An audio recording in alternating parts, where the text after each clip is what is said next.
All right, so today um, I want to read a couple of articles straight away coming up on Pesach, Passover. This article is on IsraeliNationalNews.com. The title is Europeans Love War, Must We? Now speaking, this is Jack Engelhard, and he appears to be residing in the United States, and so he is speaking from an American point of view.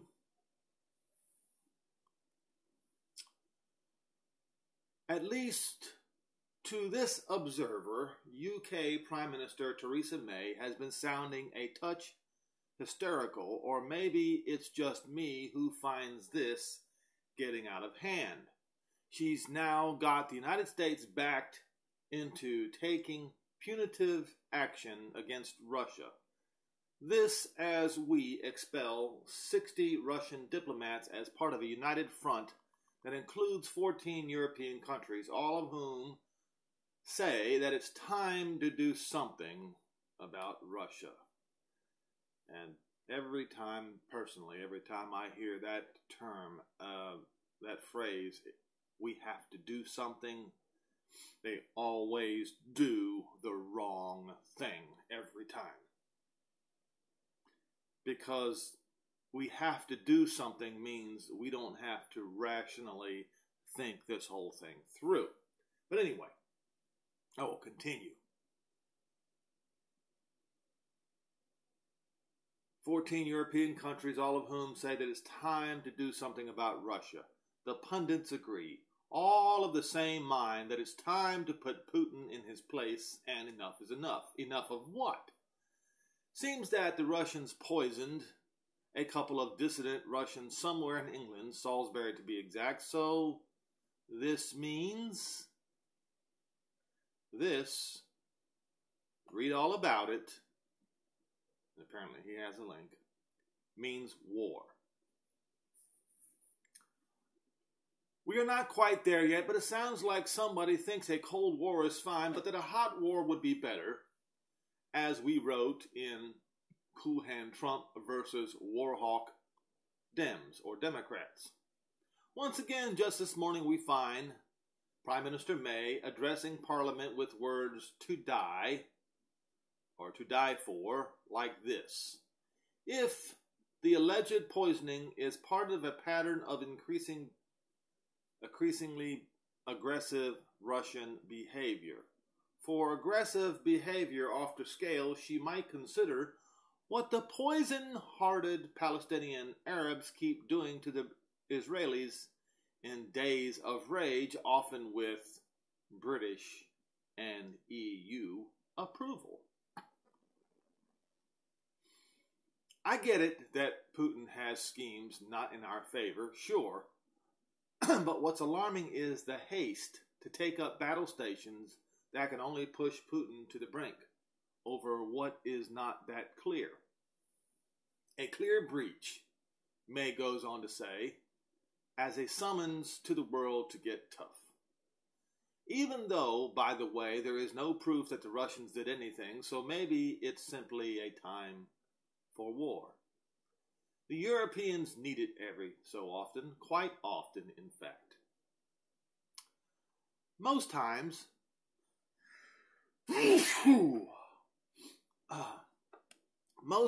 the entire continent gets into the act. Seldom is it one-on-one, and usually the firing begins over not much. I'm thinking World War I over some archduke getting assassinated in Sarajevo. Rather than get even with the assassin, everybody go home and call it a day. Instead, 4 years and 3 months, they fought 32 countries, leaving 41 million dead. To my thinking, one archduke wasn't worth all that trouble. Here in America, we do not like war, but we do get dragged into them. mostly to save the Europeans from themselves from one generation to another. So here's another generation and a habit that just won't quit. But just because the Europeans tend to go brothel now and again, I don't see where this is any of our business unless Russia actually invades. Then okay, we come to the rescue as usual. But this is not Churchill warning about Hitler and Wehrmacht. This is May about an alleged poisoning of two people in Salisbury. Two people, and they aren't even archdukes. Since when did our people, experts, all become so trigger happy? Itchy-fingered Democrats, of course, they want war with Russia. They've been saying it or hinting it ever since Trump got elected, and to prove that he is no friend of Putin's, demand he turn hawkish and damn the consequences. Trump was put on the spot, stand with our allies or stand apart, so he had no choice. He had to act, but reluctantly, since we've been saying Trump has been the cool hand in a room full of hot heads. That one thing can lead to another, with 4,000 nuclear warheads standing by on either side, and the Cuban Missile Crisis a nightmare to remember. Few realize the bell tolls for thee.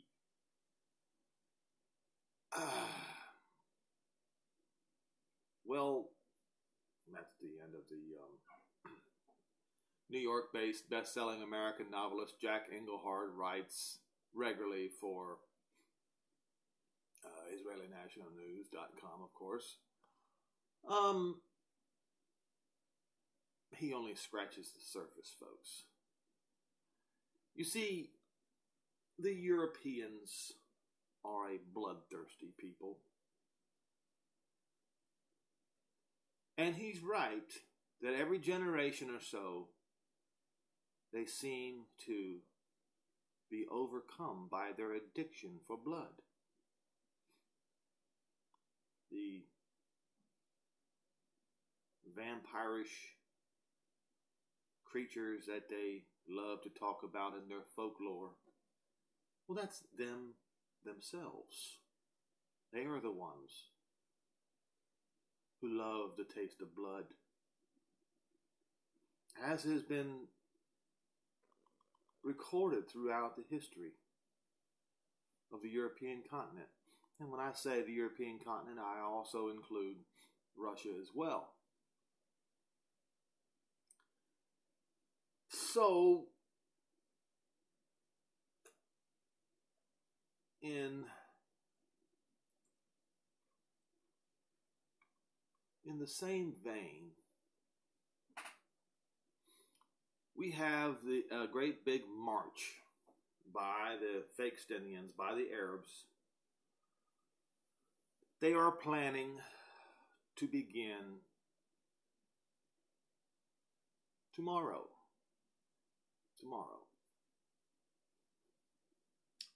And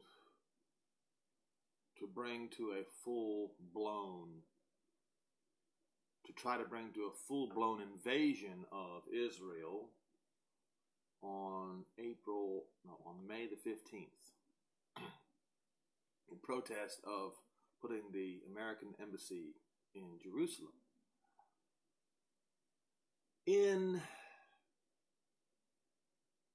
Like I said, or like Jack Engelhard said, the Europeans, they want blood. They are like a vampire that has not had blood in a long time. They have not had blood to drink in a long time, and they are thirsty. Very, very thirsty for blood right now. And this march, this land day, as the Fakestinians say, where they want to, like I say, invade Israel. IDF chief has no choice but to place 100 snipers along the border to keep these people from invading. So the Times of Israel, this is yesterday's report here, IDF chief, 100 snipers authorized to use live fire during Gaza march. He would do well to also have another several hundred in Judea and Samaria on that border too, and in Jerusalem. Gadi Eisenkot warns army could use a lot of force to keep protesters from the border, says high chance of military conflict with Palestinians this year. Israel has deployed more than 100 snipers to deal with the Palestinian march expected to begin on Friday and will authorize them to open fire if it is determined that Israeli lives are in danger. IDF Chief of Staff Gadi Eisenkot told Hebrew language media in a series of interviews published Wednesday on the eve of the Jewish festival of Passover ahead of the state's 70th anniversary. In separate interviews with Israel's three most prominent Hebrew dailies, Eisenkot said that he had ordered over 1,000 covert operations outside the country, erroneously by the way, calling the Jewish state invincible, and added that he has no intention of entering politics after his tenure is over, as several of his predecessors have done. The most pressing issue referred to by Eisenkot was the 6-week-long March of Return announced earlier this month. The Palestinian groups are planning to construct a tent city across from Gaza security fence, and they have called on tens of thousands of Gaza residents to participate in what they describe as a peaceful protest. If the Palestinians think they will organize a march and it will pass the border fence and they will march into our territory, they are wrong, Eisenkot told the Israel Hayom Daily. The March of Return is set to begin on Friday with Land Day, which marks the Israeli government's expropriation of Arab-owned land. Really? No. It's the retaking of Israeli land occupied by the Arabs in Galilee on March 30, 1976, and the ensuing demonstrations in which 6 Arab Israelis were killed. It is also, by coincidence, the eve of the week-long Passover holiday. The protests will continue until May the 15th, the day after the anniversary of the founding of the State of Israel. It is on the Gregorian calendar, by the way, which Palestinians refer to as Nakba, or catastrophe. A big portion of the army will be invested there, Eisenkot told the Yedioth Aronoth Daily, adding that over 100 snipers, most from special units, have been stationed in the area. If there will be a danger to lives, we will authorize live fire. The orders are to use a lot of force. Now, that's all I need out of this particular article. So, this event, in conjunction with the Europeans' periodic need to drink blood, to soak themselves in the blood of the innocent,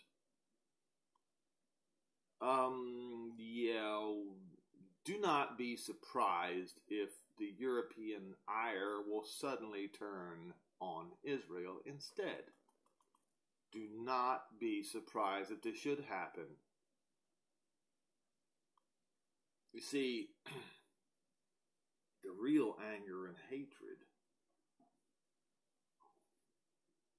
that the Europeans have at this point in time is against a United States led by Donald Trump and Israel, which has been perpetual. They've always hated. So, with this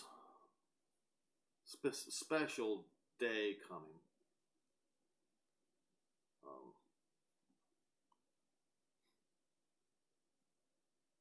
in the middle of May,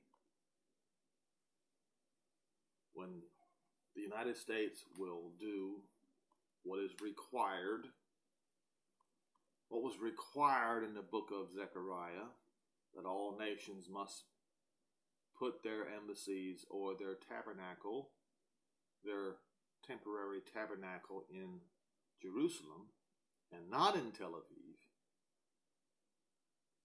the other nations will refuse, and they will receive a plague of no rain. Not only that, they will receive a plague of blood. Let's go to, I believe this is in Zechariah 9.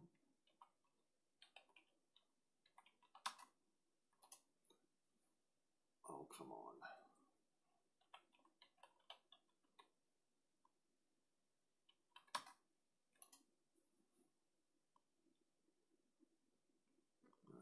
It's not Zechariah 9, but Zechariah 9 is always a good one.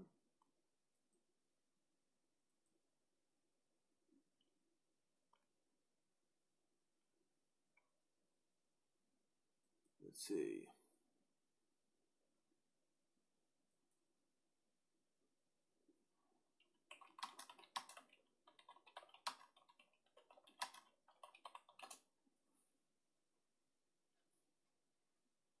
Zechariah 14, I believe it is. Yes. All right.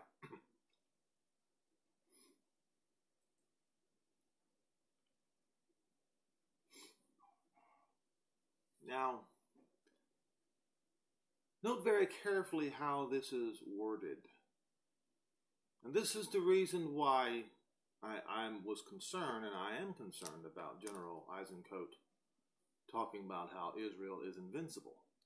Because when you read Zechariah 14, you'll realize that were it not for Jehovah's intervention, turning the tide of the battle in Israel's favor in this particular event, that Israel once again would be taken into captivity.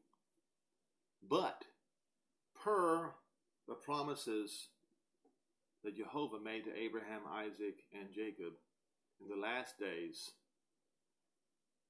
he will remember those promises and he will keep them to the full. So, we'll go to Zechariah 14, verse 1. Behold, the day of Jehovah comes. What day of Jehovah is that? It's the day of his wrath. Against who? Against every nation who comes against Jerusalem. And your spoil will be divided in the midst of you, for I will gather all nations against Jerusalem to battle, and the city shall be taken. The old city. Yes, they're going to take back the old city, only for a moment. And the houses in the old city will be rifled, and they're going to rape the women. Half of the city shall go forth into exile. In other words, they're going to throw the Jews out of East Jerusalem. And the rest of the people shall not be cut off from the city. Why? Because this is going to be a very short one. Then Jehovah shall go forth and fight against those nations, just like when he fought in the day of battle, and his feet shall stand on the Mount of Olives, which is before Jerusalem on the east, and the Mount of Olives shall cleave in the midst thereof, toward the east and toward the west, and there shall be a great valley. Half of the mountain shall remove to the north, and half of it to the south, and you shall flee to the valley of the mountains, for the valley of the mountains shall reach unto Azal. Yes, you shall flee, just like you fled from before the earthquake in the days of Uzziah, king of Judah, and Jehovah, my Elohim, shall come. And when it says all the saints with thee, this is the time when the trumpets sound, and the gathering, the call to all Israel from north, south, east, and west, the gathering begins.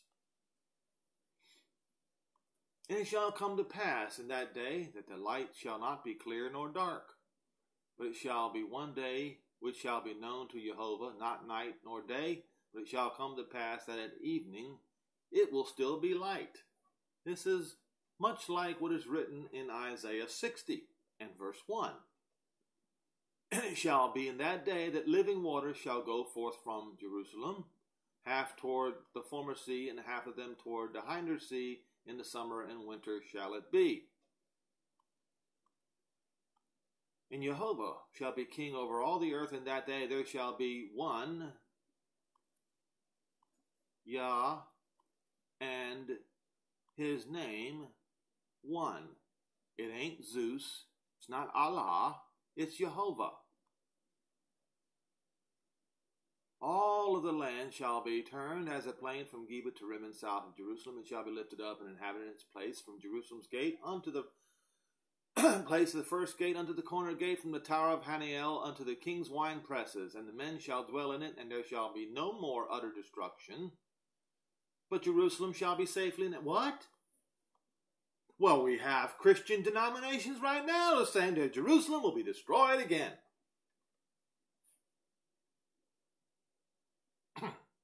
Wow.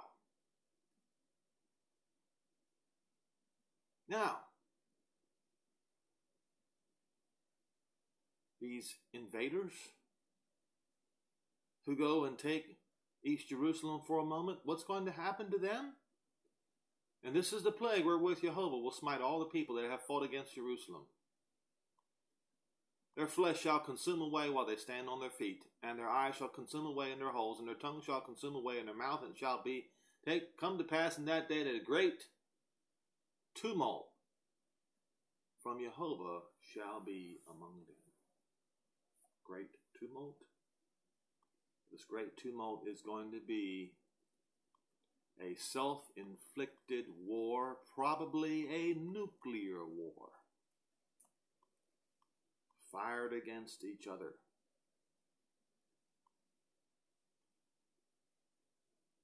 So, they shall lay hold, everyone on the hand of his neighbor. They're going to start killing each other, folks. And it's not limited to those who invade Israel. It will be in their own nations.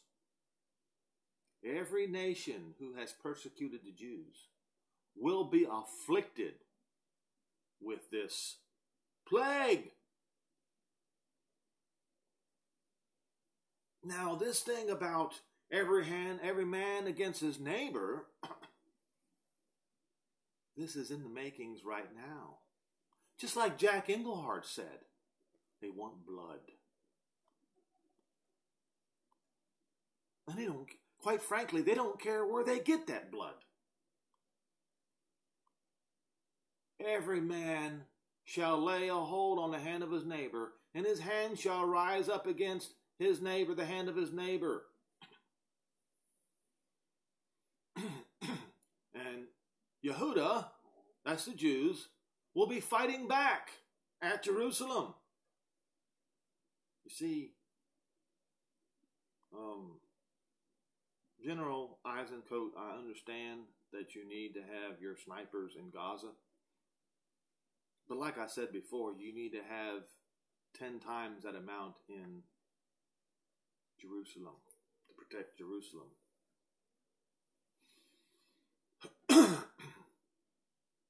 Now, and then what will happen?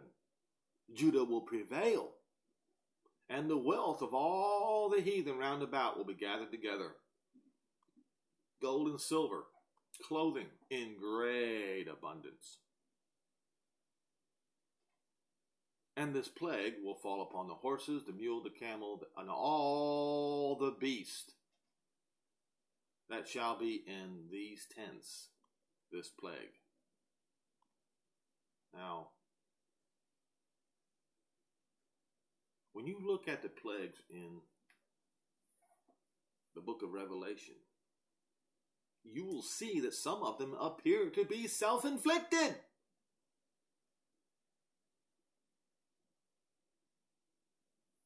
Am I saying, well, Jehovah's still pouring out this plague? but it's also self-inflicted. Just like in the days of Jehoshaphat, when the Ammonites, the Moabites, and the Edomites came together, I think along with the Syrians, to drive Jehoshaphat out of Jerusalem. And the prayer went up. And Jehovah told prophet, said, you don't have to do anything. He said he's going to take care of this. And how did he do it? He sent a tumult among them. He set ambushments among them, and they started killing each other. How do I put this? He used their weakness, their desire for blood, against them. So shall it be this time. And if these people were not so bloodthirsty, maybe this weakness couldn't be capitalized upon. But the people of Europe are bloodthirsty, just like the Arabs are bloodthirsty, just like the Persians are bloodthirsty, just like the Russians. They are all ready for blood.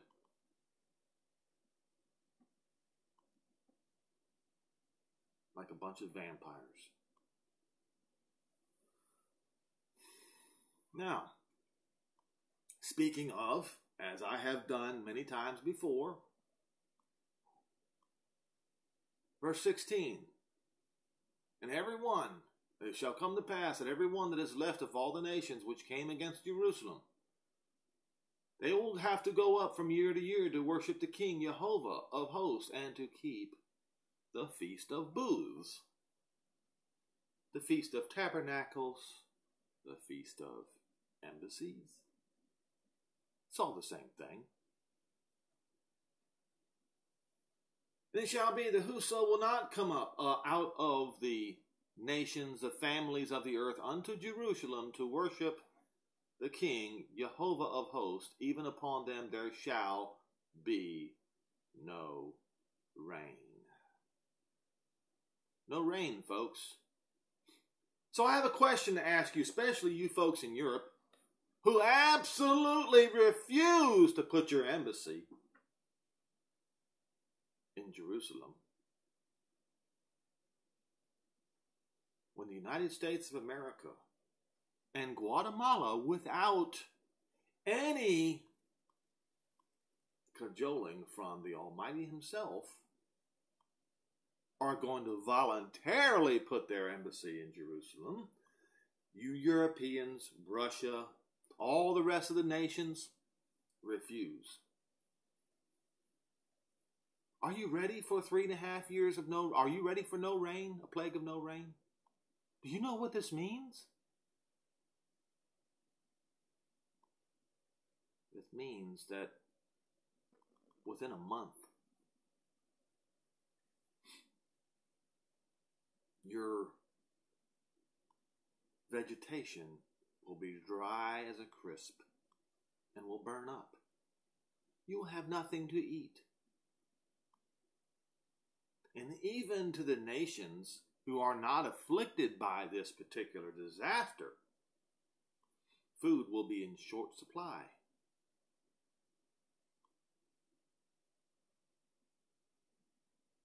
Are you ready?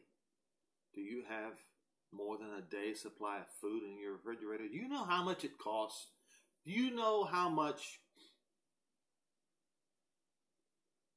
it takes to feed one person for a month or two?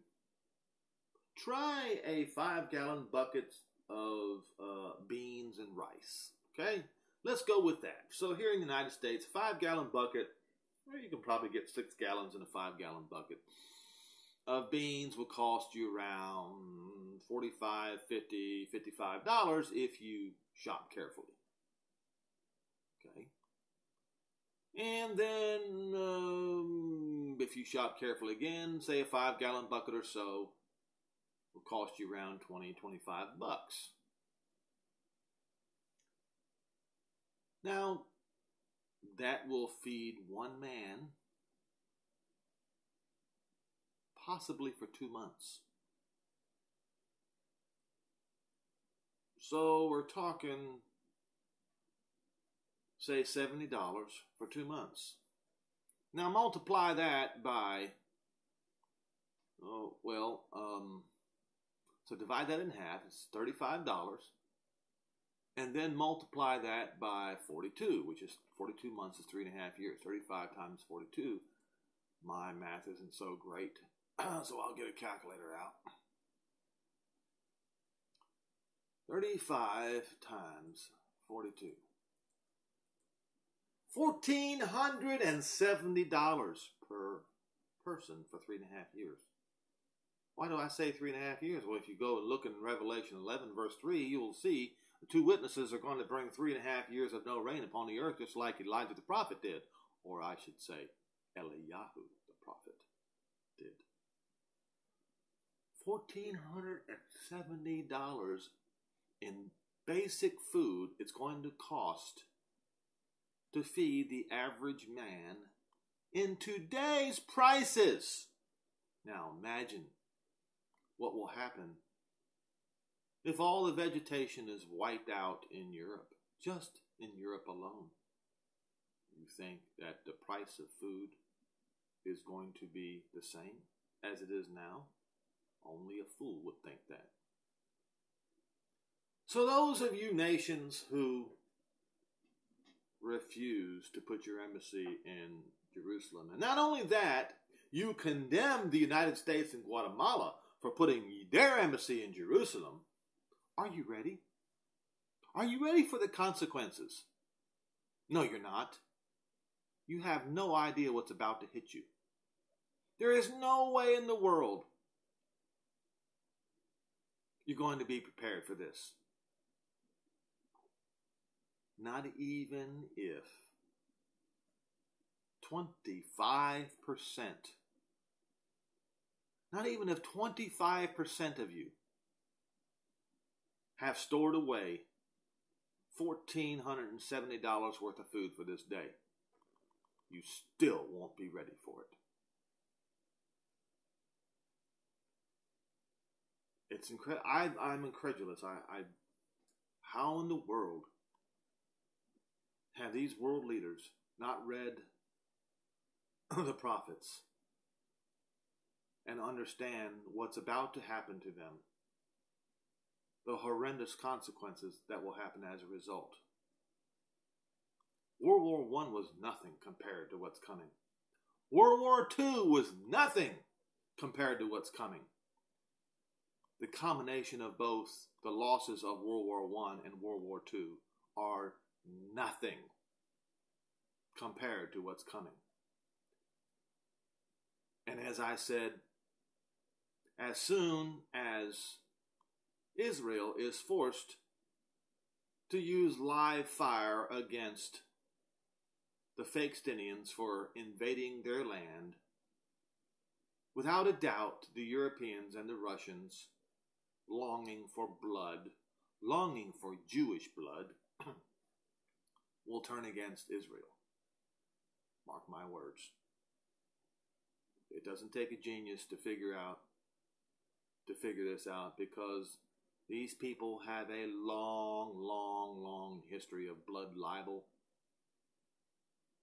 a horrendous murderous past, this unquenchable desire for blood. And as a result, this is going to happen.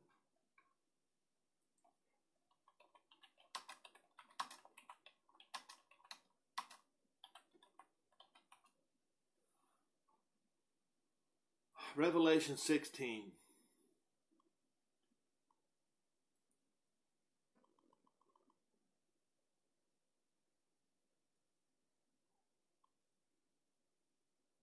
Verse 3, and the second angel poured out his vial upon the sea, and it became as blood of a dead man, and every living creature died in the sea. Blood of a dead man, stinking and coagulating. You see. And the third angel poured out his vial upon the rivers and upon the fountains of waters, and they became blood. And I heard the angel of the waters say, You are righteous, O Jehovah, which are and were and shall always be, because you've judged this way. For they have shed the blood of the saints, which are the Israelites, and the prophets, and you have given them blood to drink, for they are worthy. And I heard out of the altar, another out of the altar saying, Even so, Jehovah Elohim Almighty, true and righteous are your judgments. Yes, folks, it's true. Everything that I just told you today is true, backed up by Scripture. It's coming. And as I said about the 25%, if 25% of the people actually stored away the $1,425 worth of food, dry food, to prepare for this day, how are you going to cook your beans and your rice in blood?